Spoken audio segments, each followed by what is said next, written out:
जय श्री राधे। पूज्य श्री सद्गुरुदेव भगवान के चरणों में प्रणाम। भगवान के नाम की महिमा कल्याण पत्रिका से। एक बहुत बड़ा धनी सेठ था। उसके पास एक गरीब ग्रामीण रहा करता था। एक दिन सेठ ने उसे अपना डंडा दिया। उस भोले हंसमुख ग्रामीण ने पूछा, सेठ जी, मैं इसका क्या करूं? सेठ ने हंसते हंसते जवाब दिया कि इसे तू अपने पास रख। तुझसे बढ़कर कोई मूर्ख कभी मिले तो उसे दे देना। इतने दिन तक अपने पास रखना। उसने कहा, बहुत बढ़िया। यों कहकर वह चला गया और उस डंडे को लिए गांव में फिरने लगा। सेठ जब मिलता तब उससे पूछता, क्यों, क्या तुझे अपने से बढ़कर कोई मूर्ख अभी तक नहीं मिला? तब तो मैंने तुझको सबसे बड़ा मूर्ख समझकर सच्ची ही परख की है। इस तरह सेठ उससे मजाक किया करता। एक दिन सेठ बीमार पड़ा। एक दिन बीमारी बहुत बढ़ गई। मरने का समय नज़दीक मालूम पड़ने लगा। उस समय उस ग्रामीण ने आकर पूछा सेठ जी से, क्यों सेठ जी, क्या करते हो? सेठ जी ने कहा, अब तो चलने की तैयारी है। ग्रामीण ने पूछा, लौटकर कब तक आओगे? सेठ ने कहा, भाई, अब मुझे तो वहाँ जाना है जहाँ से लौटकर नहीं आया जा सकता। ग्रामीण ने कहा, रास्ते का खर्च तो साथ में ले लिया है ना? सेठ ने कहा, भाई, यहाँ का पाथे वहाँ काम नहीं आता। मैंने धन तो बहुत कमाया था, परंतु इस जगत से मिली हुई सारी चीज़ों को अंत में यही छोड़कर जाना पड़ता है। संसार के लोग जिस वस्तु को धन समझते हैं, महात्मा उसे धन नहीं मानते।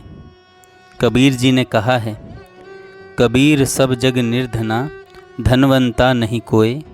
धनवंता सोई जानिए, जाके राम नाम धन होए। परंतु भाई, इस राम नाम धन में मैं तो कंगाल हूँ, भिखारी हूँ। इसी से इस भरे हुए घर में जैसे खाली हाथ आया था, वैसे ही खाली हाथ जा रहा हूँ। ग्रामीण बोला, तुम तो जाते हो, अब यह तुम्हारा डंडा किसे दूँ? सेठ ने कहा, तुझसे कहा था ना कि जो तुझे अपने से अधिक मूर्ख दिखे उसे ही दे देना। इसमें पूछना क्या है? ग्रामीण ने कहा, तो सेठ, यह तुम्हारा डंडा तुम ही अपने पास रखो। सेठ ने कहा, क्यों, किस लिए? ग्रामीण ने कहा, जहाँ थोड़े दिन रहना है उस जगत के लिए तो इतना महान प्रयास और इतना बड़ा वैभव, इतनी सारी संपत्ति और इतना अटूट धन इकट्ठा किया, और जहाँ अनंत काल के लिए रहना है वहाँ के लिए कुछ भी इकट्ठा नहीं किया। इससे बढ़कर मूर्खता और क्या होगी? मैं मूर्ख हूँ तो तुम मूर्ख शिरोमणि हो। इसीलिए लो अपना डंडा संभालो। ग्रामीण की आखिरी शब्द सेठ के हृदय को चीरकर अंदर प्रवेश कर गए। बड़ा असर हुआ और उस समय सेठ से जो कुछ बन पड़ा सो उसने किया। एक संत को राम नाम का जप करते देखकर किसी नास्तिक ने कहा, महाराज, समय क्यों नष्ट कर रहे हो? राम नाम जप से क्या होगा? क्या लड्डू लड्डू या रोटी रोटी कहने से कभी पेट भरता है? संत ने कहा, भविष्य में मुझे ऐसा उपदेश देने की कभी चेष्टा मत करना। तुम्हारा मुझ पर बड़ा उपकार होगा। अरे, तुम्हारे लड्डू और तुम्हारी रोटी तो जड़ वस्तु है, परंतु मेरा प्रभु तो चैतन्य स्वरूप और सर्वव्यापी है। मैं किसी को भी न सुनाकर यदि मन में उसका नाम जपता हूँ तो भी वह सुन लेता है। लड्डू और रोटी के साथ भगवान के नाम की तुलना कैसे की जा सकती है। काशी में एक दिन गंगा किनारे भक्त कबीर जी बैठे हुए थे। एक जिज्ञासु ने उनसे जाकर पूछा कि महाराज, शास्त्रों में जहाँ तहाँ ज्ञान की बड़ी प्रशंसा की गई है, परंतु किसी से अगर ज्ञान के संबंध में पूछा जाता है तो उत्तर मिलता है कि ज्ञान तो अनहद है, उसकी कोई हद ही नहीं बतलाता, इसलिए क्या करना चाहिए। कबीर जी ने कहा, ज्ञान की हद मैं जानता हूँ। जिज्ञासु ने कहा, तो महाराज बतलाने की कृपा कीजिए। तब कबीर जी ने कहा, पढ़ने की हद समझ है, समझण की हद ज्ञान, ज्ञान की हद हरि नाम है, यह सिद्धांत उर आन। ज्ञानी भी ज्ञान की कथा कहते कहते अंत में भगवान नाम स्मरण करते हैं और तभी वे शांति पाकर विराम को प्राप्त होते हैं।